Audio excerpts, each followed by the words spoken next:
की मैं रिक्वेस्ट करता हूँ सभी साथी जो हमारे स्टेज पर खड़े हैं युवा साथी बैठ जाए। अब मैं दरख्वास्त करूंगा सुभान सरपंच डोंडल विधानसभा के सभी साथी नीचे बैठ जाए। आप कल से तो मैं आज ये जो 18 गांव इनमें ही घूम रहा हूँ। उससे पहले तो मेरे को हमारे बहुत ही समाज सेवी बैठे उमर जी और फगरू जी और अपने साबिर जी, शाहिद जी, फारूक सरपंच पथाड़ी जी, इन्होंने समर्थन दिया था। उसके बाद फिरोजपुर झिरका का सारा जो अपोजिशन था वो खत्म हुआ। कल जो हमारे पूर्व सरपंच सुभान डोंडल, उसके बाद हमारे पूर्व सरपंच हैं, चेयरमैन भी हैं, क्या नाम है, फारूक नीमखेड़ा। उसके बाद 5 पीढ़ियों से जो और नेताओं के साथ वोट देते आ रहे थे, वो हाजी सुमान मेरे बहुत ही चहते और इस इलाके के थे, इन्होंने समर्थन दिया। और आज यहाँ जो ताहिर सरपंच है ढाणा में और अशफाक है और काफी लोग हैं, उन्होंने समर्थन दिया। इनका मैं बहुत बहुत शुक्रगुजार हूँ, क्योंकि यहाँ 18 गांव में कोई अपोजिशन नहीं है, सब अपोजिशन ने खत्म कर। तो विधानसभा चुनाव की घोषणा हो चुकी है, अब टिकट जल्दी ही पड़ जाएंगे, तो किस तरह की चुनाव लड़ने की रणनीति है क्या? मैं तो जब से एमएलए बना हूँ तभी से दूसरे दिन से इलेक्शन लड़ना शुरू कर देता हूँ और मैं घर घर घूम रहा हूँ और जिस तरह से समर्थन मिल रहा है आप लोगों के सामने है। और रणनीति जो जिस तरह से मेरी पूरी टीम है वो बनाएगी, जब टिकट फाइनल हो जाएंगी नॉमिनेशन भरने के बाद उस नीति के अनुसार हम काम करेंगे। पिछले 10 साल से लगातार भाजपा सरकार रही है, मेवात में विकास की बात करें और आप जिस तरह विधानसभा में आए हैं, किस तरह विकास कार्य कराए हैं, आगे क्या रणनीति है? ऐसा है, मैंने अपनी विधानसभा का कोई भी ऐसा मुद्दा नहीं छोड़ा सरकार के सामने जो नहीं रखा है। विधानसभा कमेटी में मेंबर होने की वजह से वहां से मैंने काफी काम कराए हैं। जैसे 228 करोड़ का पेयजल था 52 गाँव के लिए, वो मैंने पूरा करा लिया है। 7.5 करोड़ का जो नहरें खराब थी वो पूरा करा लिए, जो पंप थे वो बदलवा लिए। और आपके जो जैसे हमारे पास अनाज मंडी में सरसों गेहूं की खरीद नहीं होती थी, रोज बुजुर्ग में हम या तो तावड़ू बेचने जाते थे या हम पुराना बेचने जाते थे, उसको सबसे पहले मैंने मंजूरी दिलाई। और अभी जो हमको सरकार ने 25 करोड़ रुपए दिए थे वो लेके अलवर दिल्ली रोड से लेकर के दोहा तक पूरा रोड बनवाए और छोटे छोटे रोड काफी रोड बनवाए, ताकि हमारे आम आदमी को परेशानी ना हो। और इस तरह से जो भी मेरे सामने कोई कठिनाई है उस कामों को मैंने पूरा अंजाम दिया। विधायक जी, आप पिछले लगातार 5 साल से विधायक बने, जब से जनता की डोर टू डोर अभियान हो, चाहे घर घर कांग्रेस अभियान हो, जनता के बीच रहे हैं। लेकिन देखा जाए तो दूसरे जो आपके विरोधी नेता है वो जनता के से दूर है, दूर नजर आ रहे हैं, अभी तक भी जनता के बीच नहीं है, तो क्या? मेरे ख्याल से उसकी तो जनता ही बताइए, आपको जनता से पूछे तो अच्छा हो।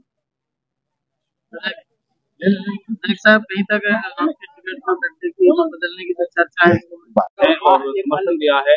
आप काफी वरिष्ठ समाज सेवी हैं मेवात के और सामाजिक संगठन के प्रधान भी रह चुके हैं और मौजूदा जिला पार्षद हैं, तो क्या कहेंगे?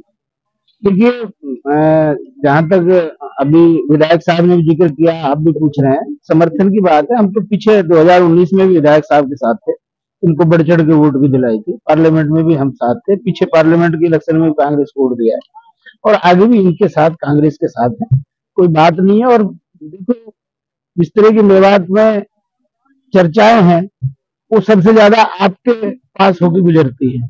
मैं समझता हूँ जिस तरीके से आकलन बेहतर तरीके से आप कर सकते हो वो कोई नहीं कर सकता है। और आपको पता है अभी इस वक्त फिरोजपुर झिरका में कांग्रेस कहाँ है, ममन साहब की क्या पोजीशन है। मुझे नहीं लगता कि विरोधियों को कहीं घूमने की जरूरत ही नहीं है, क्योंकि इलेक्शन एक तरफा है। तो सर, जो विरोधी नेता है भाजपा के हो जाए इन लोग, तो उनको कहाँ मानते हैं कांग्रेस के?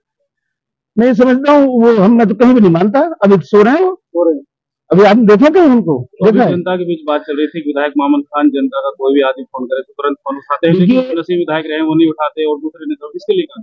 मामन खान के खिलाफ भी हमने वोट डाला था 2024 में और नसीम अहमद को एमएलए भी बनाया था। सच्ची बात बता दूं आपको, सिर्फ वो फोन ना उठाने की बजाय हम उनका विरोध करते हैं, क्योंकि जो आदमी फोन नहीं उठा सकता वो काम की उम्मीद क्या कर सकता है कोई आदमी? विधायक मामन खान उठाते हैं, विधायक मामन खान रात को 2 बजे फोन उठाते हैं और बाई दी वे सो रहे हैं या कहीं मीटिंग में तो बैक कॉल करते हैं, और वो आदमी फोन उठाता भी नहीं और बैक कॉल भी नहीं करता। तो देखो, आप अंतर तो समझिए।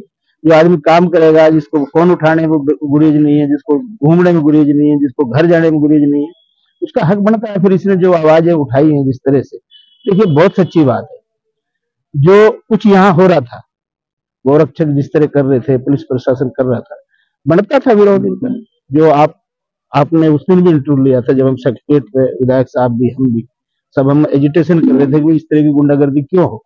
वो बात जब मौका आया तो उन्होंने विधानसभा में उठाई, और उसका कोई गलत रिजल्ट निकाल करके मेवात की जनता को टॉर्चर करे या विधायक साहब को टॉर्चर करे, तो उसकी मानसिकता है हमारे खिलाफ, और उस मानसिकता के खिलाफ हमारा वोट देने का हमारा हक बनता है। मामन का मनाए नहीं मनाए, लेकिन इस वक्त जरूरत है पूरे देश लेवल पे, और देश लेवल का फैसला आप लोगों के सामने अभी आया पार्लियामेंट में, और विधानसभा में भी हमें ये फैसला लेना है, हमें ये करना है, और उन ताकतों को परास्त करके हमने अमन और भाईचारा इलाके में मजबूत तरीके से निभाना है। अस्सलाम वालेकुम। ये 18 गांव पहाड़ नीचे, ये पूरा हमने 18 गांव हैंग कर दिए। जो विरोधी वो बेचारा सुन जगह मत उनने, अल्लाह चाहे तो 80% फालतू विधायक मामन खान को वोट देंगे। जो कल समर्थन हुआ अपने सुभान सरपंच डोंडर, ये पिछली बार हमारे साथ नहीं था, उसने कल समर्थन दिया। फिर हमारे फारूक चेयरमैन तो सरपंच भी रहा, उसने हमें कल समर्थन दिया। जो बडेड़ सरपंच है, सुभान खान सरपंच बडेड़, मौजूदा सरपंच, उसने हमारे लिए समर्थन दिया। मैं तो यूं कह रहा हूं, पहले हमने 48% वोट दिया था, और हमारे साथ अब जैसे ताहिर है ढाणा, ये भी नहीं था। ये काफी आदमी, 15-20 आदमी नहीं थे हमारे साथ, अब ये हमारे साथ जुड़ गए हैं। इंशाअल्लाह 80% वोट विधायक साहब को देंगे।